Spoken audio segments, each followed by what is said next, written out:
ഇതിൽ ആദ്യത്തെ സിനിമ പ്രണയവർണ്ണങ്ങൾ, സിബി മലയിലെ സിനിമ. വളരെ മനോഹരമായിട്ടുള്ള സിനിമ, മനോഹരമായിട്ടുള്ള ഗാനങ്ങളുള്ള സിനിമ. അതിൽ സുരേഷ് ഗോപി എന്ന ആക്ഷൻ റോളൊക്കെ ചെയ്യുന്ന സുരേഷ് ഗോപി വളരെ സോഫ്റ്റ് ആയിട്ടുള്ള ഒരു കളക്ടറുടെ റോള് ചെയ്തു. മഞ്ജു വാര്യരും ദിവ്യ ഉണ്ണിയും. അതിൽ ബിജുമാൻ്റെ ഒരു ക്യാരക്ടർ വിക്ടർ. എനിക്ക് തോന്നുന്നു ആ സിനിമ കണ്ട എല്ലാവർക്കും ഇന്ന് ചോദിച്ചു കഴിഞ്ഞാൽ ഇഷ്ടപ്പെട്ട ഒരു ക്യാരക്ടർ അതിൽ ബിജുമാൻ്റെ ഒരു ക്യാരക്ടർ ആയിരിക്കും. നല്ലൊരു ക്യാരക്ടറാണ് അത്. നമുക്കൊക്കെ ഭയങ്കര ഒരു ഇഷ്ടം തോന്നുന്ന ഒരു ക്യാരക്ടറാണ്. അന്ന് ആ ഒരു സിനിമ പ്രൊഡ്യൂസ് ചെയ്തിട്ടുള്ളത് ദിനേശ് പണിക്കരാണ്. അന്ന് തിലകൻ പറഞ്ഞിരുന്നത്, അന്ന് ഷമ്മി തിലകൻ ആ റോള് കൊടുക്കണം എന്നൊക്കെ എനിക്ക് അതിന്റെ റൈറ്റേഴ്സിനെ സജസ്റ്റ് ചെയ്തത് തിലകനാണ്. അപ്പൊ തിലകൻ ഒരു ഭയങ്കര ആഗ്രഹമായിരുന്നു അത് ഷമ്മി തിലകൻ ആ റോൾ എടുക്കണം. പക്ഷെ നമുക്ക് ഇന്ന് കാണുമ്പോൾ ഷമ്മി തിലകൻ അല്ല, അതൊരു ബിജു മേനോൻ തന്നെ ചെയ്യണം എന്നൊരു. ഷമ്മി തിലകൻ നല്ലൊരു നടനാണ്, ശരിയാണ്. പക്ഷെ ആ റോള് ബിജു മേനോൻ അല്ലാതെ നമുക്കിന്ന് ആരും സങ്കല്പിക്കാൻ പറ്റില്ല എന്നുള്ളതാണ്. എന്തായാലും ബിജുവിന്റെ കരിയറിൽ കിട്ടിയ നല്ല റോളായിരുന്നു. ആ വർഷത്തെ ഏറ്റവും നല്ല ഒരു സിനിമകളൊന്ന് പ്രണയവർണ്ണങ്ങൾ. അടുത്ത സിനിമ ഒരു മറവത്തൂർ കനവ്.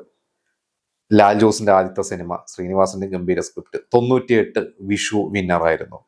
ശരിക്കും ആ സിനിമയുടെ ഒരു പിന്നിലെ കഥകളൊക്കെ പലർക്കും അറിയുന്നുണ്ടോ എന്ന് ഞാൻ ജസ്റ്റ് ചുരുക്കി പറയാം. അതായത് ആ ഒരു സിനിമ ലാൽ ജോസ് ആദ്യം ജയറാമിനെ വെച്ചാണ് പ്ലാൻ ചെയ്തിരുന്നത്. അന്ന് ആ ഒരു കഥയിൽ ചേട്ടനും ഭാര്യയും താമസിക്കുന്ന ഒരു നാട്ടിലോട്ട് അനിയൻ പോകുന്നുണ്ട്. അപ്പൊ അനിയനായിട്ട് ജയറാമും ചേട്ടനായിട്ട് മുരളി, ചേട്ടന്റെ ഭാര്യ ചേട്ടത്തിയായിട്ട് ശ്രീലക്ഷ്മി, ഭൂതക്കണ്ണടിയിലൂടെ വന്ന ശ്രീലക്ഷ്മി, ഇങ്ങനെയായിരുന്നു. പിന്നീട് അത് ജയറാമിന്റെ അഭിപ്രായ വ്യത്യാസം കാരണം ജയറാം മാറി. പിന്നീട് മമ്മൂട്ടിക്ക് വേണ്ടിയ കഥ റീവർക്ക് ചെയ്തപ്പോൾ ആ ഒരു ഹീറോന്റെ ക്യാരക്ടർ ചേട്ടനായി, അനിയനും ഭാര്യയുടെയും ഫാമിലിയുടെ അടുത്തോട്ട് പോകുന്നതായി. അങ്ങനെയാണ് അനിയൻ വേഷത്തോട്ട് ബിജു മേനോൻ വരുന്നത്.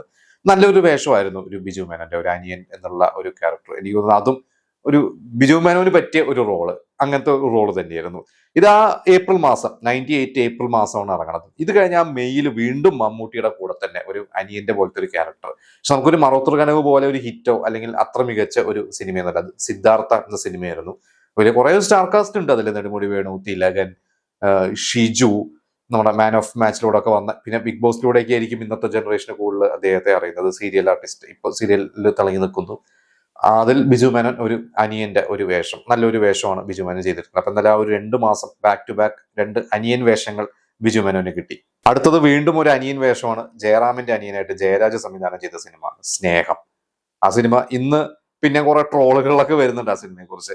എന്തായാലും നല്ലൊരു സിനിമയായിരുന്നു. അതിൽ ജയറാമാണ് നായകൻ. ജയറാമിന്റെ നല്ലൊരു വേഷം തന്നെയായിരുന്നു ഒരു ചേട്ടനായിട്ട്. പിന്നെ ഒരു വാത്സല്യത്തിന്റെ ഒക്കെ ഒരു പോലത്തെ ഒരു സിനിമ ആയതുകൊണ്ട് അന്ന് അങ്ങനെ വലിയൊരു ബ്ലോക്ക് ബസ്റ്റർ ഒന്നും ആയില്ല. പിന്നെ ഇന്നും ആ ഒരു സിനിമയെ കുറിച്ച് കുറെ, അതിലെ ചേട്ടന്റെ ക്യാരക്ടർ ടോക്സിക് ആണെന്നൊക്കെ പറഞ്ഞ് കുറെ ചർച്ചകളൊക്കെ ഇന്ന് വരുന്നുണ്ട്. അതൊക്കെ വേറെ കാര്യങ്ങൾ.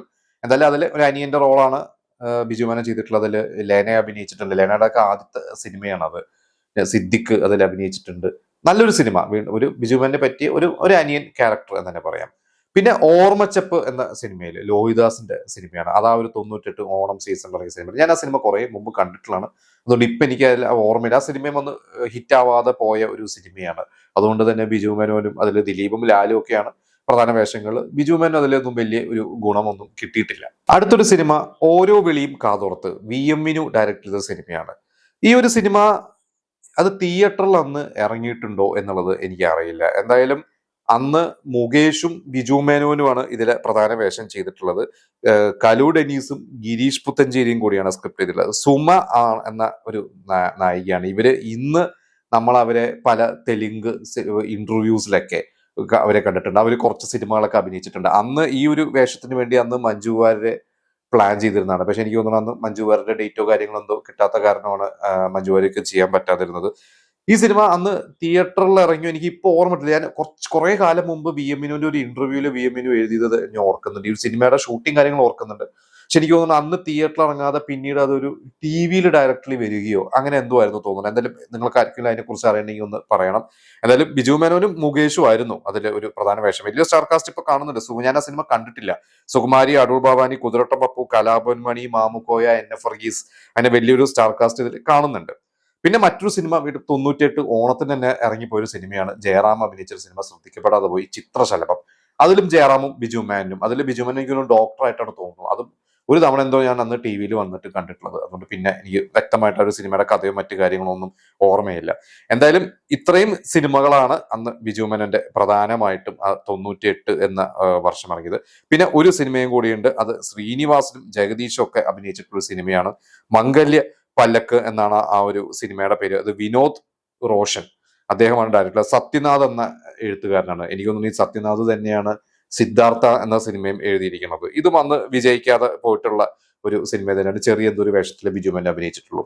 എന്നാലും ഈ ഒരു വർഷം 98-ൽ ബിജു മേനോൻ ചെറുതും വലുതും ഒക്കെ ആയിട്ട് കുറച്ച് സിനിമകൾ ചെയ്തു. ഇതിലെല്ലാം ഒരു നായക തുല്യം അല്ലെങ്കിൽ ഒരു സപ്പോർട്ടിങ് അനിയൻ ഒരു വേഷം. ഇതിൽ എന്റെ ഫേവറേറ്റ് റോളും എന്താണെന്ന് ചോദിച്ചു കഴിഞ്ഞാൽ അതിൽ മറവത്തൂർ കനുവ തന്നെയാണ്. മറവത്തൂർ കനുവ തന്നെയാണ് അതിൽ ഒരു ബിജു മേനോൻ പെട്ടെന്ന് ഓർമ്മ വരുമ്പോൾ എനിക്ക് അതിൽ മറവത്തൂർ കനുവിന്റെ ആ ഒരു വേഷം തന്നെയാണ് എനിക്ക് ഏറ്റവും ഇഷ്ടപ്പെട്ടത്. പിന്നെ പ്രണയവർണ്ണങ്ങൾ, അതും നമുക്ക് മറക്കാൻ പറ്റില്ല. അങ്ങനെ ഈ 2 സിനിമകൾ ആണ് എന്റെ ഫേവറേറ്റ് 2 സിനിമകളും. ബിജു മേനോന്റെ പെർഫോമൻസ് ഇതിൽ ചോദിച്ചു കഴിഞ്ഞാൽ പ്രണയവർണ്ണങ്ങൾ തന്നെ എനിക്ക് കുറച്ച് എടുത്ത് പറയുകയാണെങ്കിൽ പെർഫോമൻസ് പ്രണയവർണ്ണങ്ങളിൽ ഒരു സുരേഷ് ഗോപിയും ബിഞ്ചു വാര്യരും ഒക്കെ ഉണ്ടെങ്കിലും എവിടെയോ നമ്മുടെ മനസ്സിൽ തങ്ങി നിൽക്കുന്നുണ്ട്. അതൊരു കഥാപാത്രം ബിജു മേനോൻ ചെയ്തു വെച്ചതിന്റെ ആയിരിക്കും.